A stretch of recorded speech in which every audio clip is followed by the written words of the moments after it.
The bread market is an emergent order classroom activity based on the poem It's a Wonderful Loaf by Russ Roberts. Emergent order is a term used in economics to describe an orderly outcome that emerges not by design or intent, rather it emerges spontaneously from the actions of individuals and their voluntary interactions with others while pursuing their own self-interest. This lesson simulates a bread market that undergoes an unpredicted shock and the emergent order that follows.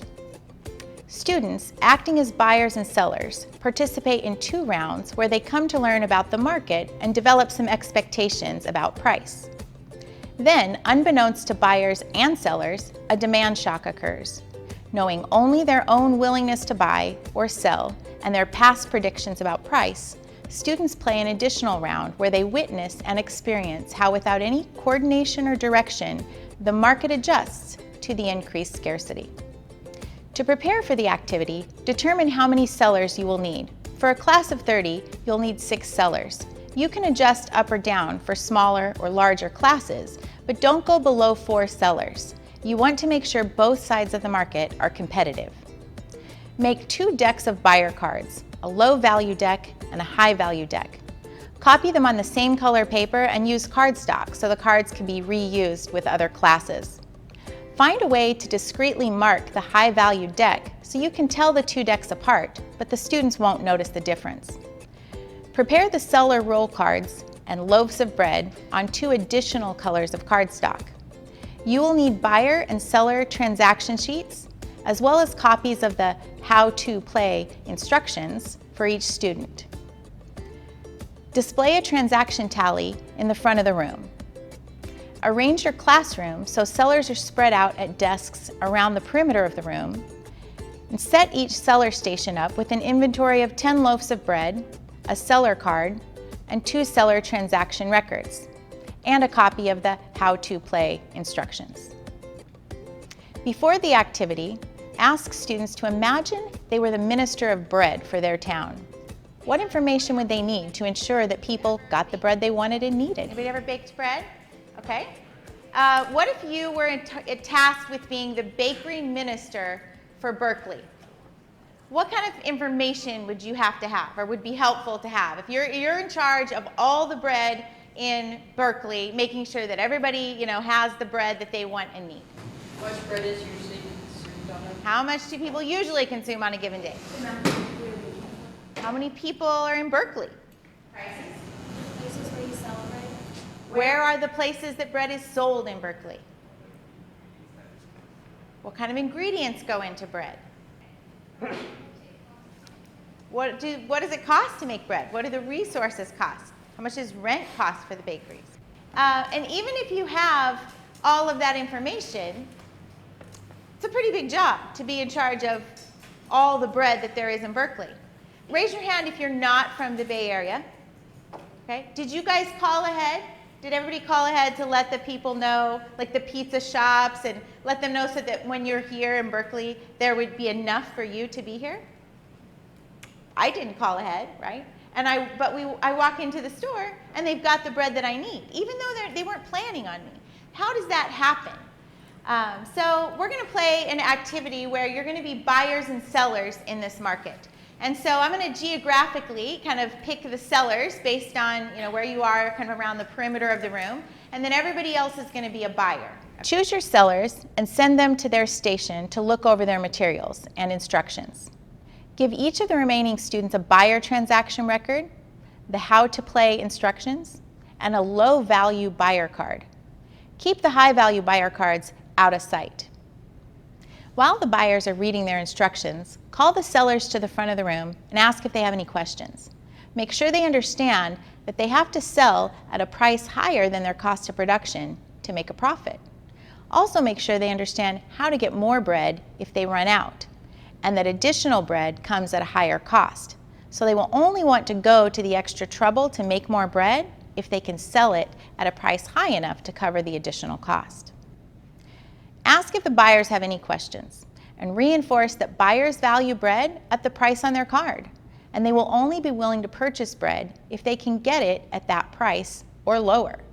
Remind them that their buyer card is good for one transaction and they must exchange it and the loaf of bread they purchased for a new card after each transaction. So when I say go, you're free to move around the room. You're free to make as many transactions as you can. Keep track while you're going, and then in between rounds, you can total up your gain for the round. Okay? Any questions? All right, on your marks, get set, go. Round one is open. Begin round one. Allow it to run long enough so that buyers have a chance to make a couple transactions and the sellers don't run out of bread. Can I buy it for 310. That's where they start, and then estimate like a good card. That's 360? I can't. Next time. The highest I can go is 2.9. My highest is 250, which is kind of crazy. Turn in both your cards, get a new one. Return your seats. And come up with your total gain for round one. Ask each seller to report the number of loaves they sold and record it on the tally sheet in the front of the room. Seller number one, Jackson, how many loaves of bread did you sell? 6. Ask the sellers to estimate the average price of bread they sold, and ask buyers what they think the average price was. Come to a consensus and record an average price for the round on the tally in the front of the room. So what do you guys think about average? What does that sound like, buyers? 330? Does that sound about right? Buyers, does that sound okay to you? That seemed kind of like the going price. So I'm just going to put that up here as like an average price. $3.30. Collect all the buyer cards and any loaves of bread the buyers are still holding. Distribute the bread cards so that each seller again has 10 to start the round. Give all the buyers a new low value buyer card and play a second round with low buyer values. So buyers and sellers form some expectations about price. Okay, everybody has a new card for this round? Any questions? Okay, the market's open, round two. Anyone else? 335? I'll give you 315. 330? 315. 310 for me. Just if I write it down, just And 310 for me also. One more bread? Okay. Call an end to the second round before the sellers have a chance to run out of bread. Market is closed. Get back to your seats. Collect all outstanding buyer cards and loaves of bread. And while the students are calculating their gains, discreetly swap the low value buyer deck for the high value buyer deck. Once again, record the total number of loaves sold in round two, as well as an average price for bread that round. Give me your average price, sellers. Oh, we'll say 330, it looks like. Okay, so the price is about the same, and a little bit more was sold this round.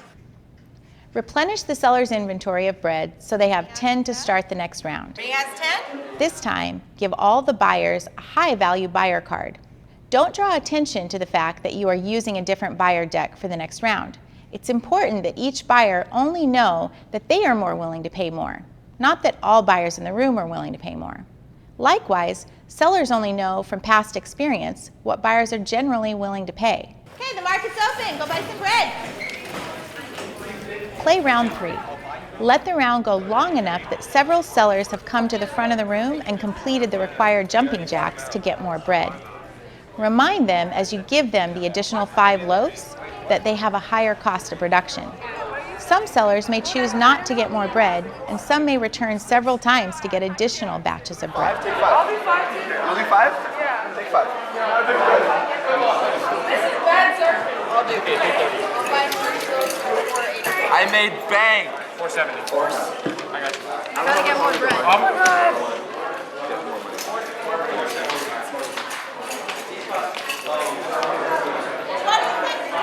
Wait, okay. 5 seconds. 5, 4, 3, 2. They can only buy 1. Time. Market's closed. Market's closed. Get back to your seats. End the round and allow time for profit calculations, and then display the tally sheet in the front of the room. So I have 122 loaves of bread, and what was the average price for the whole round, seller? If you had to kind of eyeball the whole round, what do you think? $4 for the average? So the average price increased that round, and the quantity sold increased. Why? What caused that to happen?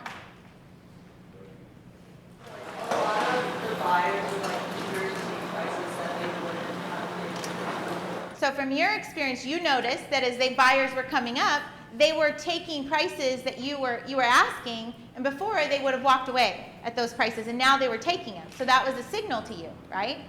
So something happened, right? What could have happened? Debrief the activity by asking what kind of change in the market could have caused both a higher price and a greater quantity to be exchanged. The answer is an increase in demand. Emphasize that the higher price emerged from the voluntary interactions of buyers and sellers. Sellers didn't have to know what happened or why buyers' demand for bread increased. They were just selling more in response to the higher prices. Likewise, buyers didn't have to know what all the other buyers were willing to pay and what it cost the sellers to produce bread in order to make a decision about whether to buy bread or not. All they needed to know was the price of bread and what they were willing to pay. Point out that this is an example of emergent order. What you just saw here is an example of what we call emergent order in economics. That without any coordination or design or person in charge, the participants in this market, each acting with just a little bit of information that they had, responded in a way that addressed the demand shock. Following the activity, have students watch the video of Russ Roberts' animated poem, It's a Wonderful Loaf. Ask them to identify examples of emergent order in the world around them, or even write their own stanza for the poem.